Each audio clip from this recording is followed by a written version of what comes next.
What's up everybody and welcome to the channel. In today's video, we're gonna be taking a look at the 2026 Mazda CX-50. This one is the Turbo Premium Plus, finished off in Soul Red Crystal Metallic with a $45,000 MSRP. So let's get right into this midsize crossover and see what it has to offer. Underneath the hood of the 2026 Mazda CX-50 Turbo, you're gonna get that 2.5 liter inline 4-cylinder turbocharged engine. This makes 256 horsepower with 320 pound-feet of torque. Has a 6-speed automatic. It is also all-wheel drive. Current weight is around 3,900 pounds. Has a 15.9 gallon fuel tank, and you can expect 23 miles per hour in the city with 29 out on the highway, and max towing capacity is even 3,500 pounds. The overall length is 185.8 inches with a wheelbase at 110.8. Width is 72.9 and height is 63.9 inches. Ground clearance is also 8.6 inches. So moving on to the exterior styling with the CX-50 Turbo, I gotta say, in this red, especially with all the black accents, this is a really sharp looking average price point vehicle, but it certainly has an above average style. Yeah, these are really cool daytime running lights as well as the LED headlights. I like how it's sunken into the bodywork. You have this gray color on the lower grille trim, Mazda badge right in the center, finished in the black chrome, and then we have the nice gloss black grille. There's a forward facing camera, you have parking sensors all throughout it, a nice mesh piece, turn signal down below, and then a little bit of plastic black with some silver trim. Got a safety sensor and some openings. It's got a really good looking overall design. I think that has a lot of character to it. You have the traditional Mazda style, but with a modern touch. Got some sharp lines on the hood as well, fading towards that windshield. It really comes together nicely. It's a good looking car. Got more of the plastic trim for the entire wheel arch coming from the front bumper and then making its way to that rocker panel. Then we got a sweet set of two-tone wheels. We have a multi-spoke design. They're also 20-inch diameter, looking really nicely for this specific spec. For the side profile, you have just some clean lines throughout the bodywork. It's very sculpted nicely. You have body color door handles, metallic black for the side mirrors. There's a camera and an integrated turn signal. You're gonna see all gloss black trim for the side windows and then a little touch of chrome in back. Then we also have the black roof rails with a nice size panoramic sunroof. For the side profile, more of a mid-sized car, not the biggest but not the smallest. Has a really nice profile and great proportions front and back. And I like how the front and rear fenders bulge outwards as well, giving it a more sportier vibe. Taillights also look similar to the headlight with a really cool looking semicircle, and then we have just some black trim and an integrated spoiler up above. You got more of the black chrome color for all of your badging, and then just a really sleek looking tailgate. More of the black plastic material with some of the silver, and a nice dual exhaust system. So I think Mazda did a great job styling it. It just looks like a good looking smaller crossover, especially in this color combination. Got a really simple key, just finished off in the black, Mazda badge, and then we just have all our buttons on the one side. Going ahead and keeping it locked, all I have to do, go up to it, you can grab the handle, it automatically unlocks. We have power folding side mirrors, and this one has a very nice black leather interior. You're gonna see a little bit of silver and brown accents as well. And then we have some softer touch up above. You're gonna see more of the black leather throughout the insert with this contrast stitching. We have our lock and unlock, all of our basic controls, nice small grab handle, and then a padded armrest. You're gonna see power controls up front on the seats, and then we have the smooth black leather, this nice little accent, and then just slightly contrasting stitching with perforated leather throughout the center and a nice stripe making its way upwards. Got a cool look overall for the seats, and then a nice sporty 3-spoke design on the steering wheel with silver accents. And then now inside the 2026 Mazda CX-50 Turbo, keep my foot on the brake, and go ahead and fire it up. So if your seatbelt is not on under initial startup, you're gonna get the chime, which I will say is a little annoying, so make sure you buckle up first. You're gonna see the silver trim right on the airbag cover, as well as the center spoke here, and then we have nice black leather. We have some audio controls on the left side. I love the aluminum colors for all the buttons, and then we have cruise control settings on the right side. There are a nice set of paddle shifters as well, and then we have the stalk on the right side for windshield wipers, a stalk on the left for headlights and turn signals. Now the gauge cluster is pretty simple with our tack on the far left, fuel and temp on the right. Then we can cycle through info, and basically the center portion is a screen where you can go through a couple different designs, which is nice and simple. On the far left side, we have quite a few things. We have a safety information icon, shortcut to cameras, parking sensors, traction. We also have our memory seating with the trunk release. You got more of the leather and stitching, a nice air vent with some silver trim, softer touch material, heads-up display. Got the multimedia screen up there as well, and then more of that soft touch. Got more of the shiny silver on the air vent with just a gray design throughout the center, along with more of the nice leather and stitching. Now for the upper screen, we're gonna get that rotary dial down below. We have a back button, a home icon, and a couple shortcuts. If I go ahead and tap the home icon, we can get out of this simple screen. And then now you have all sorts of different information. We have info, entertainment, communication, you have built-in nav, and then we also have settings within the car. There's not really all too much within the main screen, quite honestly. However, when you go into entertainment, you do have Apple CarPlay. So with this setup, it's nice to see. And with all of that, you have touchscreen when needed. So you can go into all your apps and basically everything you would expect. So if I go ahead and pop the car into reverse, you're gonna get a nice backup camera along with a top-down view, a couple different angles. Into drive, you have that one as well. Below all that, we're gonna get physical climate controls, which is a great touch. You have your dual zone temperature, fan speed, heated and ventilated seats. And by the way, these work really well. Within like 5 seconds, you are nice and cold. You also have air vents down below, which is a great way to keep your legs cool on a hot summer day. And then down below all of that, you're gonna see extra storage and cup holders. You're also gonna have a nice plug sitting there and then some piano black trim throughout the center. We have our drive modes as well. We can toggle up and down. You're gonna get sport, normal, and off-road. And then we have that park and brake, your volume control on the far right side, and then a nice leather shifter. We also have a nice padded armrest right in the center, and we have 2 different ways to open that up. So you can go in there with a lot of extra space and close and open these independently. You also have wireless phone charging pad underneath that. For the glove box, as you would expect, pretty large bucket. And then let's look at the interior. Very simple, just like a lot of other Mazdas. However, you have nice materials, and honestly, the simple design goes a long way. It's just a nice place to be. You're gonna get a light colored headliner along with that massive panoramic sunroof, and then we have our sunglass holder right up above, as well as all the glass controls, and then a nice thin frameless mirror with the garage door buttons.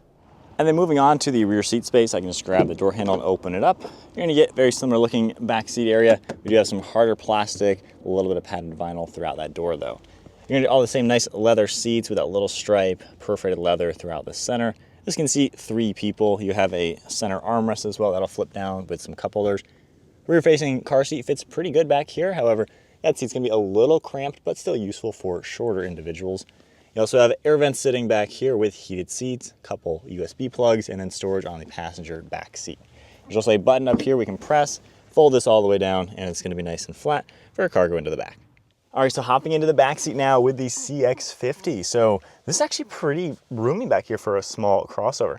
Now we had the CX-30 2 weeks ago. That was pretty small. That was basically a glorified hatchback. That's a small car. This one at 5'11", I have enough headroom. Driver's seat is at my height, and I actually have just enough knee room and foot room. The seat base is a little short, but it's actually tall enough to cradle my legs. Armrests are pretty good. It's not the best recline angle. It's a little straight up for my taste. But again, for a smaller car, it's actually pretty decent. Again, with the car seat and everything, not a bad smaller family crossover. Moving on to the cargo area, there's gonna be a button right down here. We can automatically press that and open it up. You have a little over 31 cubic feet of cargo volume with the seats in the upright configuration. You're even gonna get a spare tire down below with what looks like a speaker. You have the storage on the far left side as well, and I really like how you have these levers you can pull and get these seats to fold it down nice and flat. You have a removable privacy cover as well we can get out of the way. And as you can tell, this really does have a pretty decent amount of space for being a smaller crossover. From here, we have a handle, lock button, as well as that button. We can automatically close it all down. All right, so setting off now in the CX-50 Turbo. So I will say it's nice to have a bit of pep underneath the hood. Depending on what you're starting off in from a standstill or a roll, this has pretty good power for just getting up and going on the highway, just moving in general. It's got a really healthy motor. So I like to see that Mazda gives you the options of these turbo engines in pretty much all their cars. You can get the non-turbos, which in my opinion are a little sluggish, but again, they offer it, so that is great. Now, as far as driving in this car, I will say you feel the bumps a little bit, so it's a little on the stiffer side, maybe stiffer than a RAV4 or a CR-V. However, it actually handles really good and it feels sporty. The steering feel is pretty nice, especially for an average crossover, changing lanes on the highway, higher speeds, going around sharp turns. It drives really nicely, honestly. It feels sporty, which is a cool touch. You have a really good visibility. The mirrors are all really nice. I love the panoramic roof. That just gives you a fantastic view. And over your left and right shoulder, honestly, you can pretty much see everything. you don't really have any annoying blind spots or anything like that. The armrests are pretty comfortable. They're in a good spot. The seat's really comfortable, and I have a ton of room in here to where I can have my legs stretched out to where I just fit nice. We did about a 100-mile road trip this morning, just down the highway and back for a couple hours, and honestly, it was comfortable and smooth out on the highway. Really can't complain. Now, with that in sport mode, let's test out this acceleration from first gear. We got a turbo, we might as well put it to good use.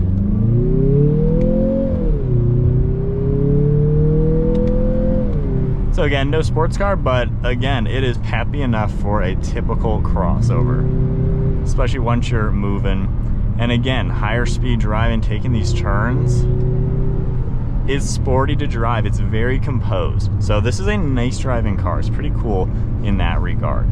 With that, the technology in here is super simple. People who own Mazda seem to just love that. The climate is insanely simple.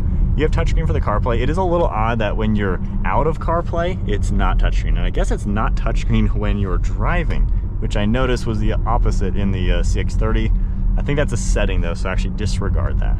But nonetheless, it's nice to have the CarPlay with the touchscreen, and it's not that confusing once you start messing with it while driving using the rotary dial. The main screen, like I said, nothing really in here, but again, there's nothing distracting. It's just a simple interior. You don't need all the annoying technology that modern cars have. So I like that aspect to it, to where it's actually a really simple car, but it's built well. It feels tough. It feels nice with all these soft touches.